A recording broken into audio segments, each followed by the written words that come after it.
Good morning, everyone, and good afternoon if you're joining us from the East Coast. Thank you so much for joining us today for this very hot topic, and it is freshman intervention and retention. We know that the fall season has started for most of us, and we know that one of the things that we struggle with at most of our universities is that first year students staying enrolled, matriculating. So we do have a great topic here. Like I say, it's a discussion that you have been asking for. So and I have my panelists here that I'm going to introduce in just a second, who's going to bring us some great information as to what they're doing on their campus and talk about best practices. If you have questions, please feel free to use the chat function, or you can use the Q&A. I will be monitoring that. Or if you like to have a dialogue or have a question, you can raise your hand and I can unmute you and you can speak as well. So come on in, have a seat. We'll get started in just a moment. And as you're continually coming in, I'm going to go ahead and introduce our guest. First, we have Dr.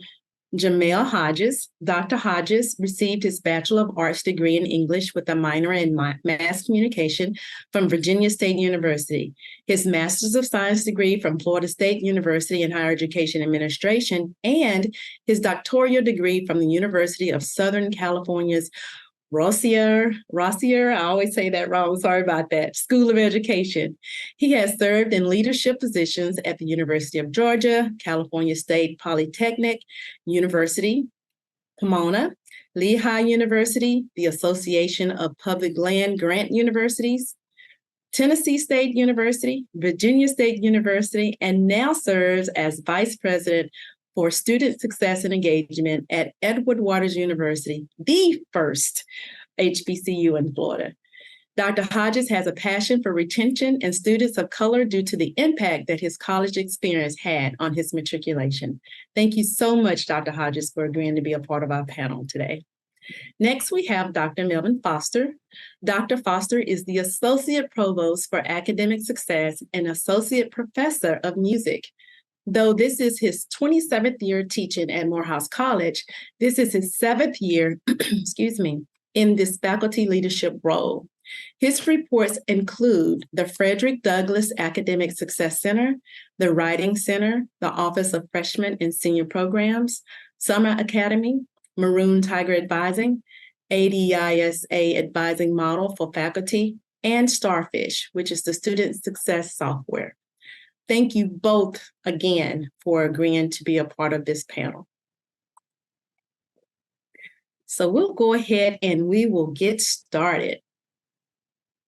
So what I'm going to do is just ask both Dr. Hodges and Dr. Foster some questions about how they do certain processes on their campuses, and they will answer. Again, if you have any comments or if you have any questions, please feel free to use the chat or you can use the Q&A. I also want to let you know that this webinar will be recorded and I will send this out to you. And there is a short survey at the end. So if you can, please do take advantage of that survey. We would greatly appreciate it.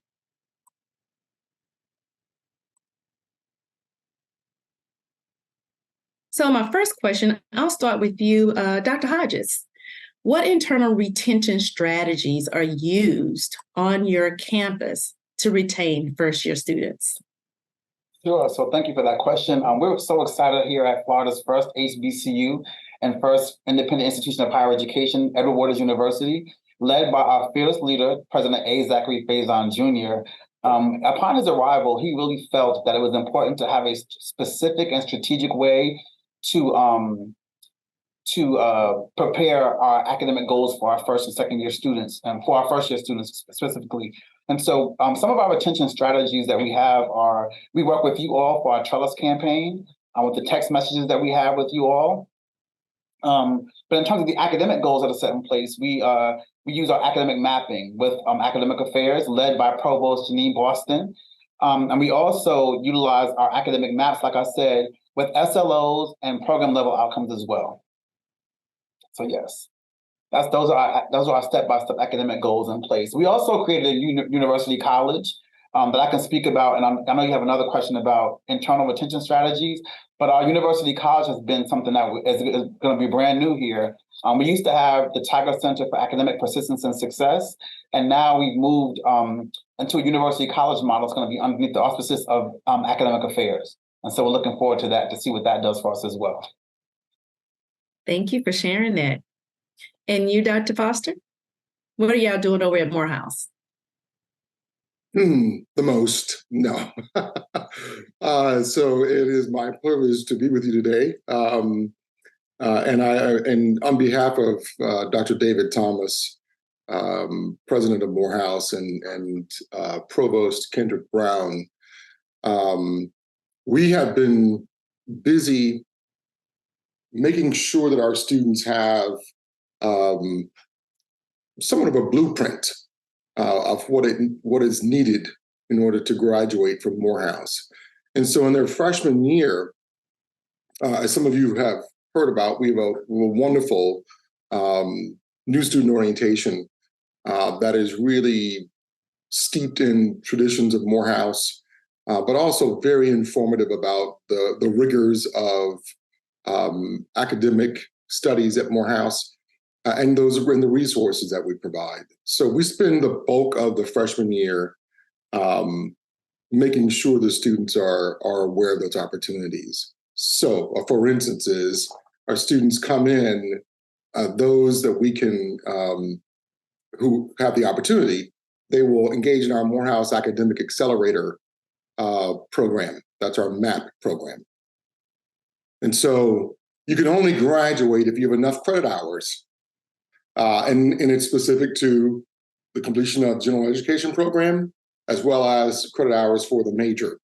And so through the MAP program, students have the ability to earn up to 10 credit hours prior to enrollment, prior to full-time enrollment.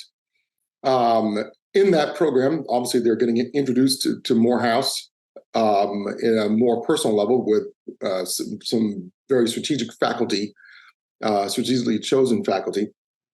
And that program is led by Professor Ilya Davis, who is our director of freshman and senior programs. Once they complete that and move through our NSO program, they will then go into freshman orientation. And in freshman orientation at Morehouse, it's not just a course where students come and sit and get lectured to.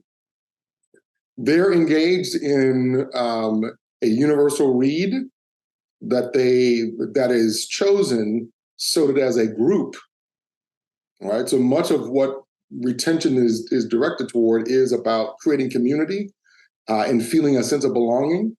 And so there is a book that is chosen that they're all expected to read and to converse and interrogate.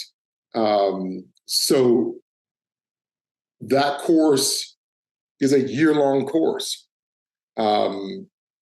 Professor Davis is able to get to know a good number of them. There are standouts. There are leaders that are chosen from the group who help shepherd their classmates through the rigors of their first year. Again, dedicated toward creating a sense of community. Each student is charged with creating a 4-year plan, and they're also charged with making sure that they enroll in at least 15 credit hours per semester. And that's part of our In the Door, Out in 4, the 15 to finish program that I think that most people have. So we try to instill that in them.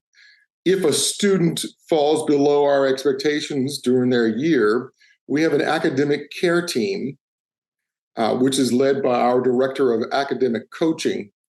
And so that care team engages with those students who are underperforming, again, making sure they are aware of the resources that we have in our Frederick Douglass Academic Success Center, the use of tutors and study hall, mandatory study hall. So those are part of what we have in place. I really could talk forever, so I don't want to do that, but that's part of what we have in place. Thank you so much. so much for sharing those steps with us. Appreciate that. I do have another question here. What internal retention strategies are being used on your campus to retain first-year students? I know you probably kind of touched on that on the question I just asked, but if you can kind of elaborate a little bit more with this particular question, I'd appreciate it. I'll start out with you again, Dr. Hodges. Sure. So first I want to say hello to all of our colleagues from our HBCUs and other institutions that are chiming in. I can't talk and type at the same time, but we see y'all. So it's good to see you all on here. So shout out to the HBCUs especially. I love seeing Spelman, Houston Tillotson, Alabama State. I've seen some others, and so I see some familiar names as well. And so I'm so excited because while we are Florida's first historically Black college and university and first independent institution of higher education, we have a new word, leadership, on our campus. And so President Faison has been a trailblazer in providing new culture, new traditions on our campus. And so one thing I want to talk about in terms of our internal retention strategies, we just like Morehouse, we also highlight our first year students. They receive a welcome box that looks like this. And inside of it are a host of things to keep them connected. So campus resources, our student handbook, the alma mater, et cetera, are inside that. So they feel good when they get here. We have a parent session during new student orientation. And we also have a parent, we call it the Tiger Den Parent Resource Portal. And so we speak to our first and second year parents on a regular basis. We know the research shows, at least my research and my dissertation, show that family involvement is key in terms of first generation students of color. And so many of our parents had not gone to an institution of higher learning, and some of them did, but it kind of equals the playing field when parents are aware of things like FAFSA and FERPA and how to fill forms out and where to go for campus resources, our telehealth that we have for all of our students, our new student orientation sessions, our week of welcome. So those are some of the things that we utilize. I'm excited about this question because you all have really assisted us a lot with Trellis. The Trellis text campaign has been phenomenal. We utilize that to send out reminders to students. It goes to families as well as students in terms of important information. I mentioned earlier that we have a university college to really focus on our first and second year students. That's been a reorganization system-wide. We also have our week of welcome and a new student orientation. And similar to what Dr. Foster said, we also have our 15 to Finish campaign. Students get T-shirts, they get stickers, and we really push this 15 to Finish campaign.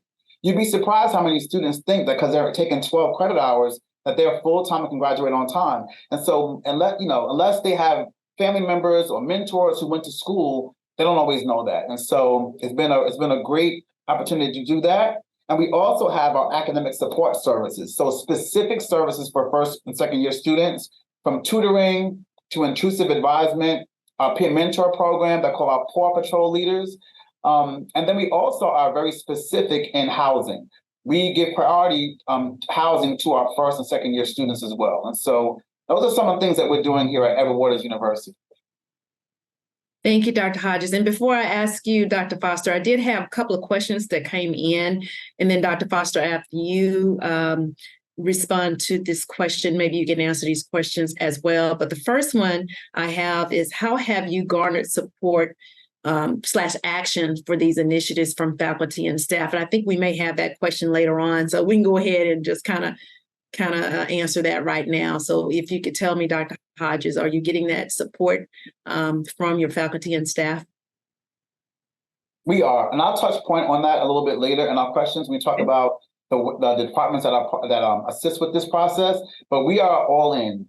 We all know that we know that retention is important for enrollment numbers. We're a small private institution, and so we don't get the big money from the state. We get money based on our enrollment. And so the retention of our students is very, very important for our longevity and for our students' longevity as well, for their matriculation. So we definitely have buy-in.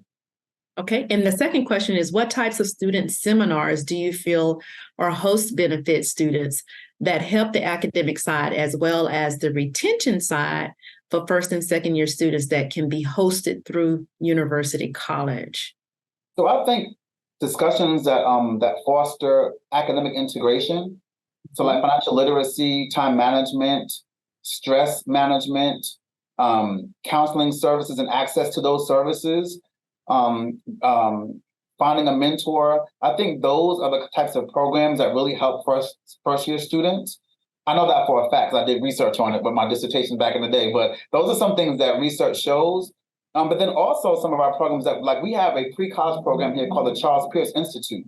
And that Pierce Institute gives students who are more marginal, who may not have had the highest GPA coming from high school, they can come here for a few weeks and prove themselves. And so they can do that program and come here before school starts. It's less pressure, more intimate setting. They get to connect to those resources and really learn how to use the campus system. And so those also help as well. So pre-college outreach programs, and then those academic integration programs that I mentioned earlier are what I think work well for students, especially students of color and first generation students.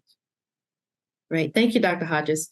So Dr. Foster, what internal retention strategies are being used on your campus to retain your first year students?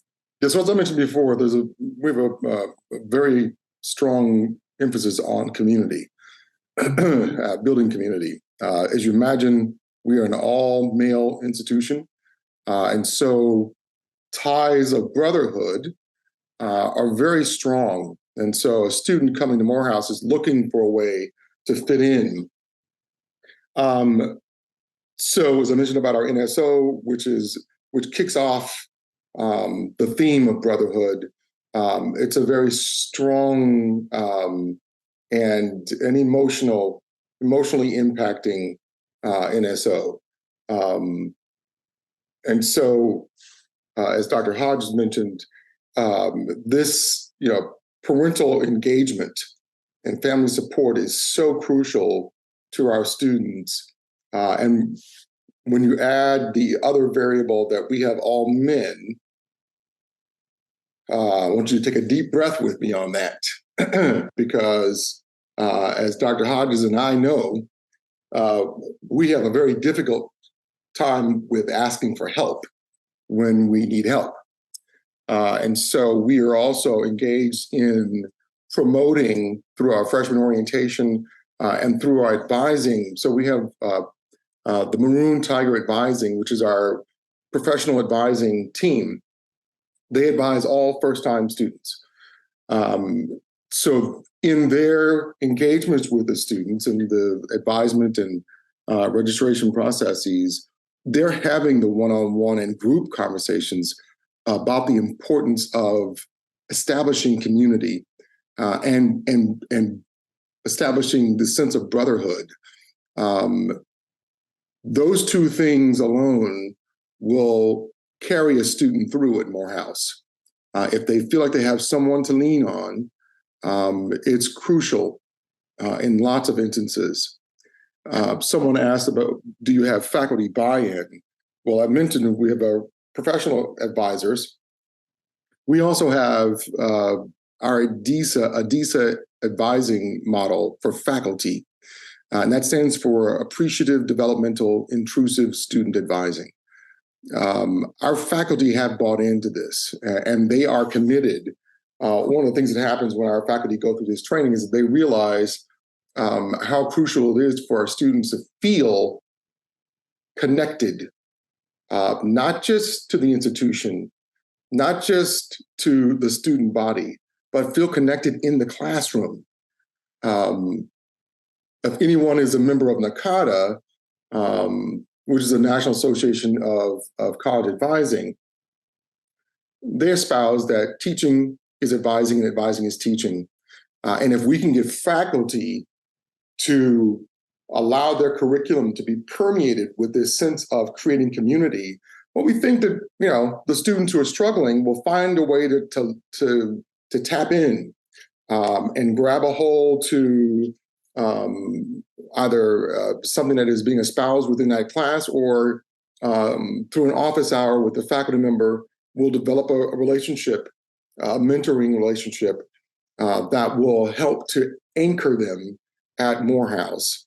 And that anchoring helps them navigate some of the areas that Dr. Hodges just mentioned, whether it's with financial aid if it's with a Parent Plus loan that the parents are struggling with. Sometimes a student won't tell an administrator about that, but they will tell someone that they developed a bond with.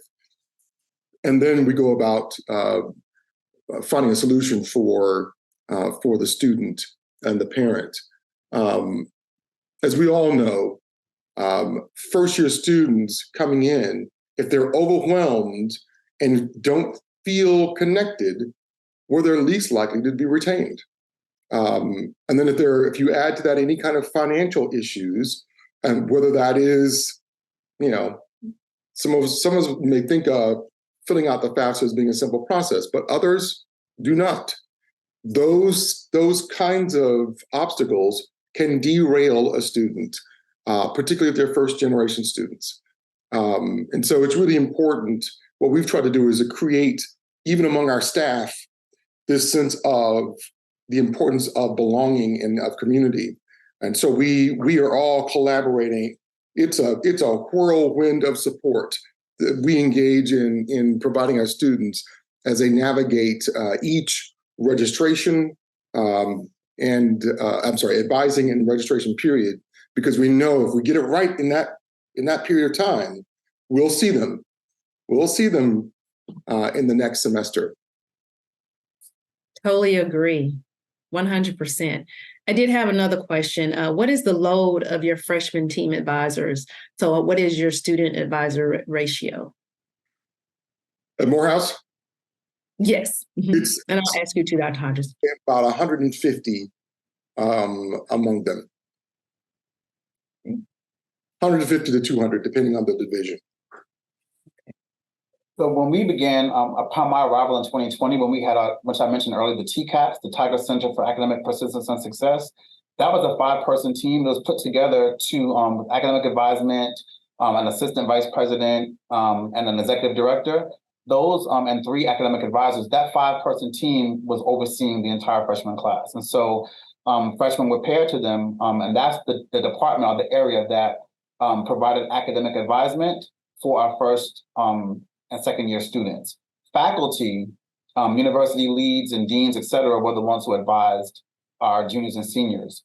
Now that we have a university college model, that entire area now underneath academic affairs will now provide advisement for the freshman class. And as we know, that's a really important population. And so, as I mentioned earlier, our president has reorganized our institution to make provisions for that. And then I know that Ms. Rhonda Westry asked a question earlier. I began to type it, but I can just kind of talk through it for a second. We really utilize our affinity groups as well. As Dr. Foster mentioned, we don't have the same culture at Morehouse, right? We don't have the brotherhood because we have more than brothers that go to Ever Waters. And so with each institution, there's a different cultural paradigm, a different cultural norm. And so here at our institution, we really utilize our affinity groups. So our band, our choir, our Greeks, our athletes. We are unique in that we have more men than women students on our campus. And we also have a large, we have a large population. I want to say 40% of our student body is athletes. And so with athletes, you can require things that you can't require from the general population. And so study halls, as you mentioned in the chat, Ms. Westry and others, some of those fine-tuned ways of high impact practice ways to aggressively support students. But then we supplement that by utilizing those who oversee some of the other areas. Like I said, the band, that's 100 students right there. There's, almost 50 or so Greeks on campus. There's the SGA, the World Court. So the typical HBCU culture of leadership, but we utilize that to make sure that we're pushing them through the class, as well as advisement, registration, getting that done on time, housing applications, et cetera. And so it's almost like a peer leadership experience where if I'm Greek, I'm speaking to the guys that I know. If I'm an RA and there's 25 of them, they're going to go into the residence halls and talk to these students about these different things. And so it's definitely a shared governance type of experience where we utilize all that we can. And us both being small private institutions, we have to utilize our resources, literally. I hope I answered that question. Yes. Man, we have the questions are rolling in. I think this is great. I know we have some questions we also have, we got within the slide. So it may address some of these questions that you're putting in the chat. So we'll move forward. And if not, we'll come back to those questions. Okay. So, Dr. Foster, we're going to start with you. Some freshman students suffer from separation anxiety and depression. What is your campus doing to assist students dealing with these issues? So as I mentioned, the freshman orientation, in that space, there is a very strong theme of brotherhood and caring for one another. But also in that space, there is great discussion about mental health. This year, we've endeavored to expand our mental health, our counseling office, and our ADA accommodations office, our student accessibility services office, because we realize that there are a number of things that students deal with. And so we reach out through the freshman orientation course. There are offerings that come to that class. And the staff for our counseling office are invited into divisional presentations to faculty and students. The same is true for our ADA office. These kinds of interventions are important, as I said before, as men at our institution, as men and young men, it's very difficult sometimes to ask for help. And so we are creating inside of our Starfish student success software, we have created a help button. Student doesn't have to walk into an office. You don't have to, if you feel isolated by walking through a door on some particular part of the campus, where you can do it virtually. You can go into the system, click a button, express the interest in needing help. You can clarify if it's a mental health concern, or if it's a learning concern, or if it's something else. And so we feel those requests and circulate them to with a care management team that meets every Monday morning. That team reviews all of the needs of students from the previous week, and we resolve those and provide a report as we move through the year on our success rates. I think that has been critical for us because there's so much that happens with our young men. Given the socio-political climate of our country, there's a lot of anxiety, there's a lot of stress compiled with COVID and those stressors. Trying to understand how you can just be safe as a Black male in America is a very difficult question to grapple with. We also have first-year experience courses, which are part of our new general education program. And in those courses, the faculty, they help the students to grapple with these pressing questions. The goal is not to answer, right? Because if we had the answer, well, then we would solve the problem. But the goal is understanding the problems and understanding ways in which you can go about trying to address them while assuring your own self-preservation. Because the goal of the education is to develop leaders who can go out into the world confidently and competently and bring about some good in the world. So we're wise in engaging with them to make sure that they are aware of, obviously, the the difficulties of what's going on in the world, but we want them to understand that there are ways to go about trying to address the problem. We also have a weekly assembly that all of our students are required to attend. And at Morehouse, that's called Crown Forum. And that is a very broad undertaking that the institution presents once a week. And in that forum, we have guest speakers who come in and they speak about mental health. They speak about social ills. They speak about equity and belonging. And those are critical things for our students. And they also speak about, the need for being a global citizen.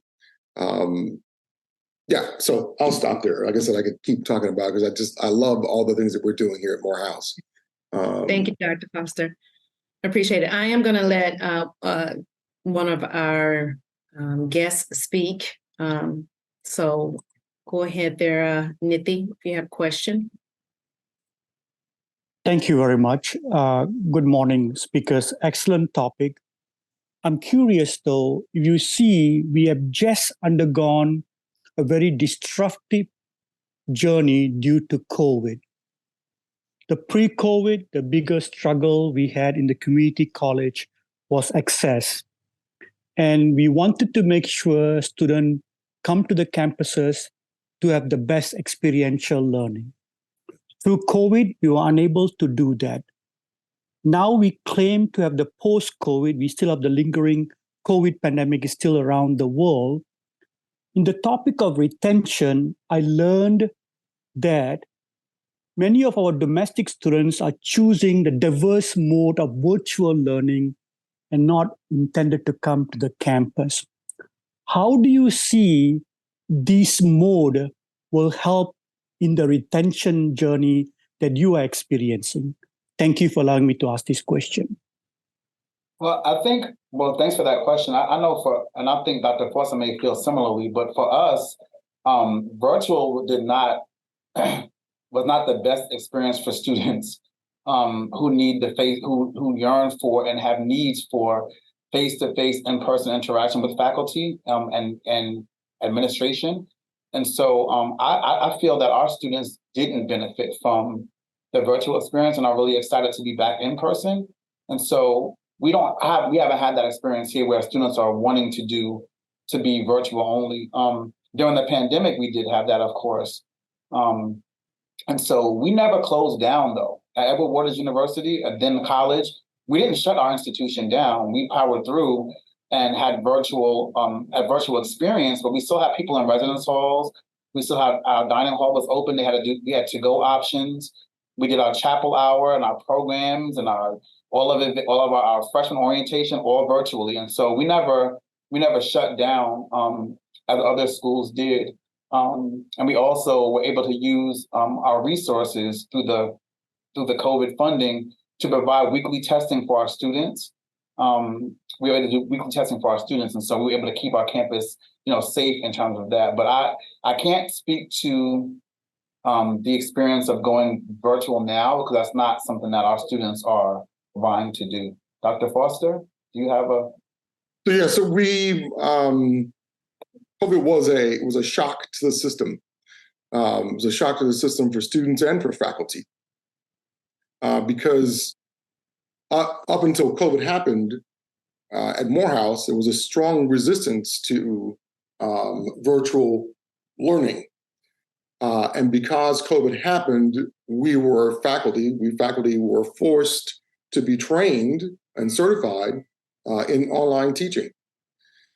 And I think as COVID, there are pluses and minuses with COVID.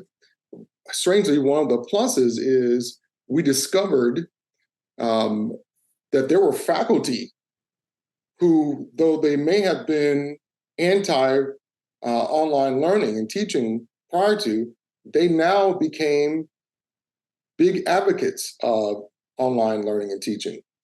And so what this is for Morehouse is three things. One, it planted the seeds for Morehouse Online. And so we've now developed an online degree. because there was such a strong interest in the online teaching. And we graduated our first graduates this past spring. We graduated we had 8 online graduates. The other part of this is faculty who teach in the traditional space, right? We're also wanting to have, we have about 30% of faculty who wanted to have the option of teaching in a hybrid form or virtual. And so in our traditional face-to-face on our campus, there's about 30% of faculty who are teaching either in a hybrid form or virtual. To Dr. Hodges' point, when COVID first hit us, it was not an enjoyable experience for anyone. Students complained bitterly about the experience because they could no longer have a face-to-face with the faculty member. It was different, right? It is different. To be in a space in the same room with a person, you get to read the nonverbal clues or cues, right? And there's something, you get to feel the presence of another human being. When someone is speaking to you, you get to experience that. And there's value in that. However, there are some students who have latched onto the virtual learning experience, and they prefer it. We regularly get requests from students who would like to, they'll say things to us like, oh, yes, I'd like to amend my schedule so that all my courses are online. It's like, that's very nice that you would like to do that, but that is impossible. We don't allow students to alter their programming or make the request. If it happens that course is being taught virtually and a student ends up with an online schedule, well, that's happenstance. It's not because we planned it that way. The Morehouse Online is for a very specific group of students. They're all non-traditional students, or they're a Morehouse student who stopped out for more than 4 years. So none of our traditional students have access to those classes. But yeah, this space of post-COVID has really been kind of a topsy-turvy feel for higher ed. But I think that in Morehouse's case, we've come to a place, a settling point, where we have positioned those faculty who feel most comfortable teaching online into our Morehouse Online degree. And then those who are interested in continuing to teach virtual or hybrid, whether it's because of their own health concerns and not wanting to be exposed to possible long COVID conditions, they're able to do so. But otherwise, our students at Morehouse, they have a face-to-face experience, because that to me is where the true HBCU experience it occurs. Yeah. There's an embrace there that happens, and it's very valuable to maintain that. Ms. Tyus, I wanted to respond to the question about the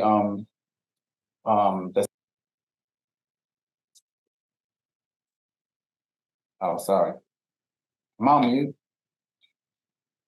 No, we can hear you. Okay, it's okay. I wanted to make sure I responded to, I know people wanted to hear our response about the freshman experience with the anxiety and depression. And so, of course, we are an AME-based institution. And so a faith-based institution, we have chapel hour every Wednesday. That's why I was rushing to get here. We have chapel hour every Wednesday from 11 until 12 a.m., where we have a dedicated staff member, a director of campus ministry and church relations, that provides spiritual development and leadership development for our students. But also we take it a step further, just like Morehouse does with Dr. Foster's leadership. We also have telehealth. And so we provide 24/7 counseling, and medical assistance and help and support for our students. Not just first year, but all of our students. But specifically, our first year students learn that through new student orientation and our parent orientation as well. And so that's been beneficial. We've actually ranked our numbers for our user numbers for our institution is higher than the national norm. And for HBCU, where counseling is taboo for people of color, we're really proud of that. Our students are really utilizing that. They get to literally log on and show, if they have, it could be a rash, it could be a bruise, it could be depression, suicidal ideation. So it runs the gamut of what they can provide, but it's been phenomenal for us. We also have targeted programming in our residential facilities that meets the needs of our first year students. We're very intentional in providing community style housing. Like back when I was in college in the 90s, that same kind of style housing, that's where our first and second year students go for community building, so we can see them. And so we can also engage them with programming and things of that nature as well. And then I wanted to also say that we have also, aside from depression and anxiety, students also face food insecurities. And so we also have developed a Tiger Pantry that we're going to be having a ribbon cutting this Friday for our brand new Tiger food pantry, where students can come in and get food. They can come in and get non-perishable items. We have a hygiene closet for students, and we also have a career closet. And so we have those three areas that can assist our students. And we're really proud that our first year students are utilizing that as well. But so those specific programs are really needed. We have a dedicated person who oversees as a liaison for counseling services and disability services, that almost like the care management team that Morehouse has, that Dr. Foster mentioned. And so I'm excited, Dr. Foster, that we're doing some of the same things. That's exciting to know. But yeah, so those are our responses for those questions. Thank you, Dr. Hodges. And you know what? Time is ticking away from us. We probably got about 20 more minutes. So I'm going to go through a couple more of these questions, and then we're going to try to answer some of the questions that you as the audience have placed in the Q&A. So Dr. Hodges, do you have an office or committee specifically focused on freshman retention and intervention? If so, can you share details on the operations of the office? And I think your response will probably answer one of the questions that we did receive in the Q&A. Sure. So again, our President Faison developed a CERT team, which is our student enrollment and retention team. So a student engagement and retention team, either way. But it's comprised of financial aid, the registrar, athletics, housing, several vice presidents of different areas on the cabinet, as well as enrollment management and admissions. And so those areas work together. We meet weekly to look at our enrollment numbers, to discuss our registration process, to plan our week of welcome, to plan our sophomore experience. And so we meet every single week. And when I first arrived, the president got on the meetings with us. And so that's how important that committee has been. And so he still logs in every now and then, but we meet every single week to discuss numbers, as well as things that we're doing to retain our students. If we have challenges from a certain demographic of students, then that vice president is invited to talk about that specific area. And so it's been good, because we get to all have our eyes, each leader on the university campus has a different connection with students. And so while I may know the residents, I don't know all the first year football players, right? But the football coach does, and so does the AD. And so that's a strategy that we put together to do that. We also utilize that team to push out communication and marketing to our families, to our parents, and to our students as well. And so it's been great. So thank you for that question. Yes, and you, Dr. Foster, really quickly, we can answer this question for our audience. We have a very similar kind of committee. We actually have two. One that addresses the concerns that Dr. Hodges just mentioned around enrollment numbers and retention at a high level.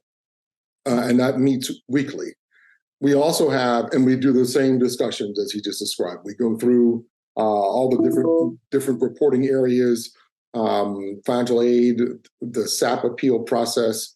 And there's a lot of, the benefit of having a group like that is it's for the collaboration, right? You're trying to create this environment where there's no separation between, there's no silos between the different offices trying to do the same kinds of things.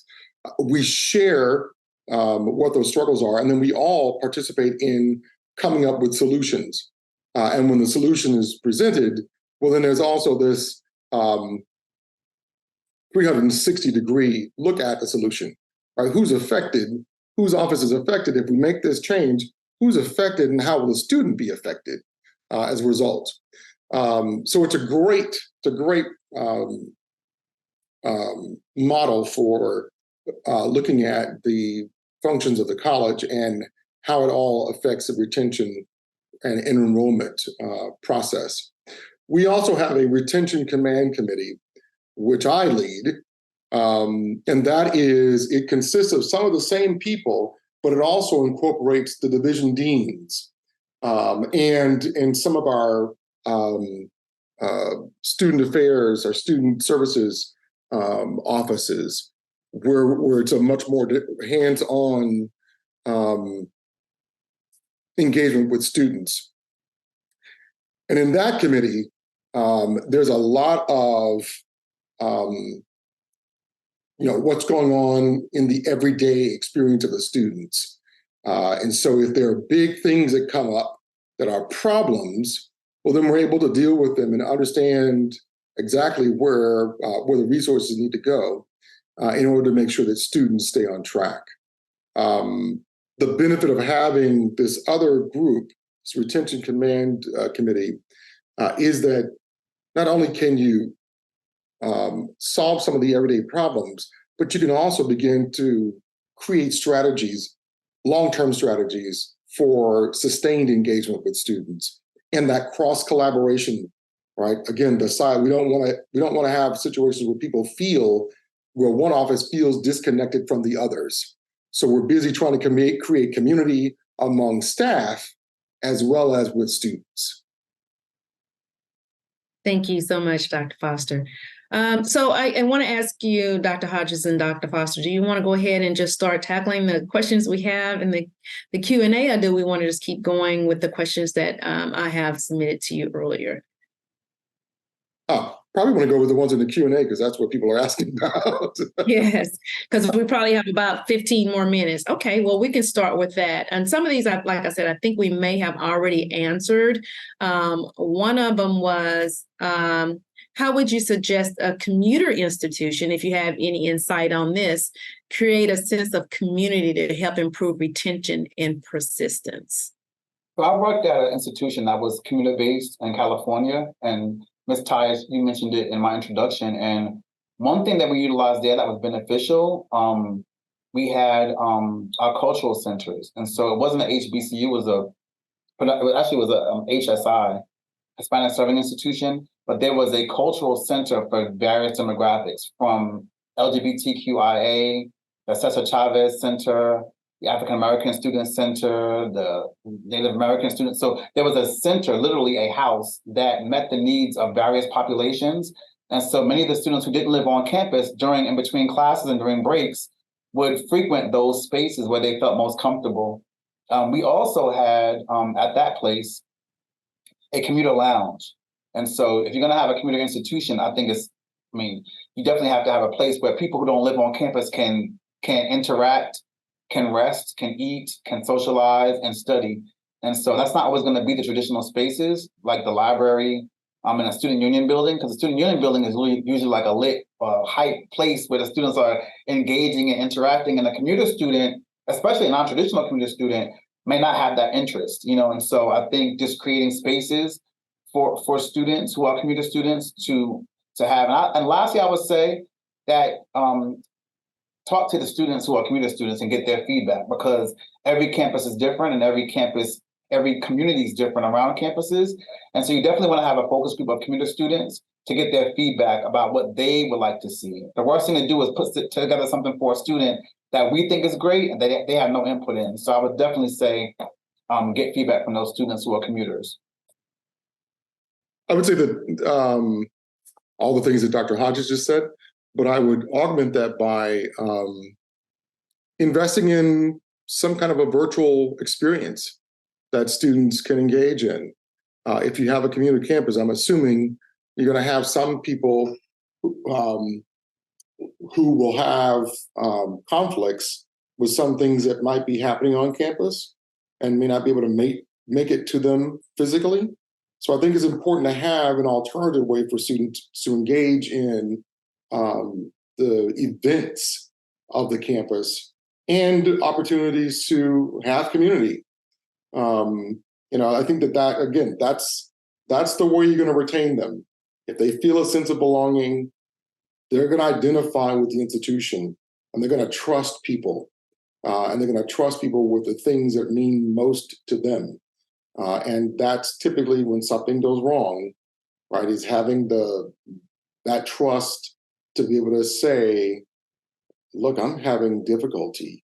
And I don't feel like I have a lot of support at home because I may be the breadwinner, and I'm trying to figure this out. I'm the person to whom everyone else they come to for solutions, but I'm in a spot right now where I don't have a solution, and I need some help. But I think if you can create that kind of space virtually, that will also help out in supporting that segment of your population. Great, thank you. Another question: what types of professional development have you implemented, or do you suggest for faculty and staff to support these retention initiatives? So I'm going to go first on this one, just because I want to say this. I want to spend a little time saying this. So I mentioned earlier about our DSA advising program. But what we found is, though that was meant for faculty, we had some individuals, we had staff members from our student services to present. And when they presented, they just they hung around. And they said, wait, wait a minute. I want this training. There's a lot of vital information here. And what has happened is that we don't just have faculty who are undergoing the advising training, because it really is, it's an awareness experience of what's out there, the tools that you can use to aid a student. And also what's happening in this group is, again, it's community building. People are seeing people that they haven't met before, right? As Dr. Hodges understands it, quite often there are silos between faculty and staff. If you're in student services, faculty don't have an opportunity to meet you. But what happens in this training is that faculty and staff are together, and they're sharing stories, and they're talking about resources. A faculty might say, hey, I have an idea for something, and a staff member says, hey, we could partner on this. I'd love to do this. And so I think if you can do a homegrown training, you're all the better for it. If you can't, then by all means, look outside of your institution to find something that you can utilize that keeps their interests keen and sharpened, so that their awareness, they're observing more. You really want to get people to be in the mind frame of, you see something, say something, but they got to trust that if they say something, something's going to happen, right? And so those are the pieces I think that are really critical. But the training part is crucial, because on the side of faculty, I've been here for 27 years. The only way that I've been able to maintain my interest and my momentum is because of the trainings that we have. And the level of engagements that we have here at the college, but also the funding to go to trainings outside of the college.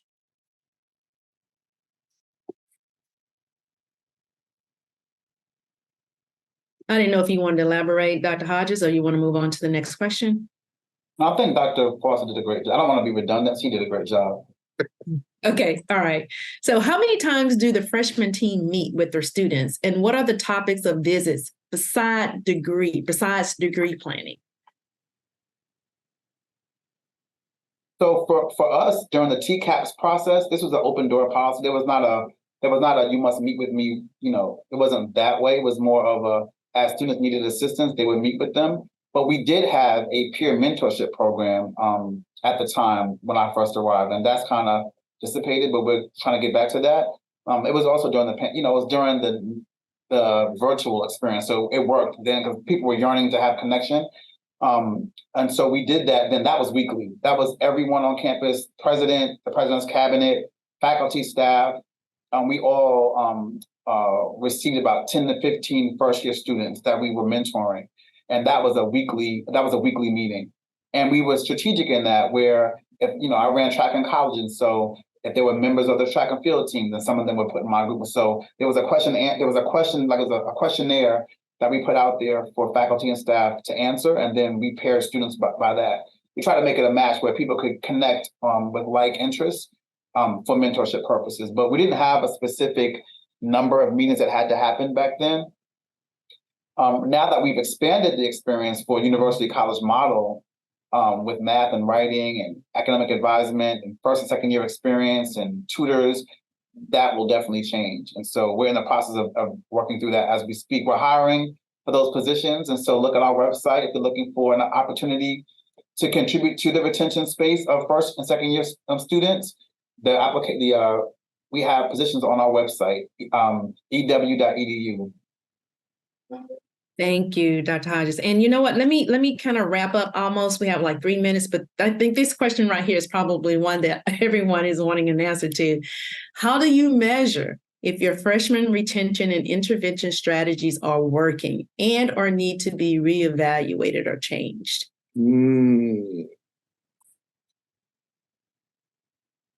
That's a very good question. I think we've run out of time. No, I'm kidding. So the ways we go about measuring things, one, we measure the number of advising sessions that take place for our first year students. We require that students do at least 2 advising sessions per semester, but we advise that they should do up to 4. And our advisors do a number of group advising sessions, and those are counted in the advising session numbers. And so our advisors are keeping track of how many students, who the students are. They do reports on each student who does an advising session. They put those into Starfish. Starfish is our student success software. And so we are able to track, one, the efficiency of the advisors in completing those advising sessions. We make note of the students who don't make the advising sessions. For some of those students, there are some real concerns. The advising sessions are videotaped. So the student can then see what was recommended. And then it's also documented in Starfish. So the student can see it, I can see it, faculty can see it, it's open, so. The other part of this is being mindful of the different points throughout the semester where we can check on students. So midterm is the first critical point. And then what we have happening after midterm, 2 weeks after midterm is advising. The next 2 weeks are priority registration. In those 6 weeks, we're able to get a really good bead on what's happening with those students.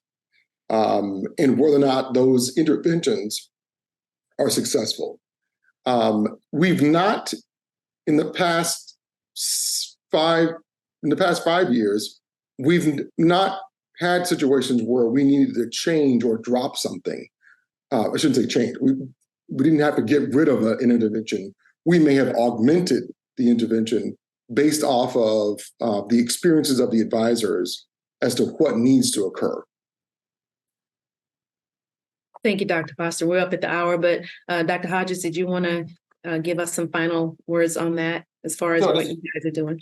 So I'll be succinct. So in 2021, we completed the No Levitt's College Student Inventory to help us identify our at-risk students in the incoming class at that time. And given the preliminary nature of the data, our feedback was that we needed to intervene at both the individual and programmatic levels to identify the student strengths, challenges, goals, and then map available campus resources to strengthen our student-centered initiatives. And so we also were recommended to administer the CSI or similar normed instrument during the summer orientation session as early as possible in the term. But we've had some transitions with that, and so we're still a work in progress. But those are the specific responses that we got back from that process. Hey, thank you so much. We are up at the hour, and we do have a couple of questions that we did not get to answer. Maybe Dr. Hodges and Dr. Foster, maybe we can get those questions answered and we can send it out to the group. So I will monitor those questions. I thank you all for your time, for coming. If you can, please complete the survey at the end. I'm so sorry we ran out of time. We could talk about this subject, I mean, from here until the cows come in, as my mom, you would say. But thank you again, Dr. Foster and Dr. Hodges. Everyone have a great, fantastic day. Thanks for inviting us. Good to see you, Dr. Foster. Good speaking with you. Take care, all.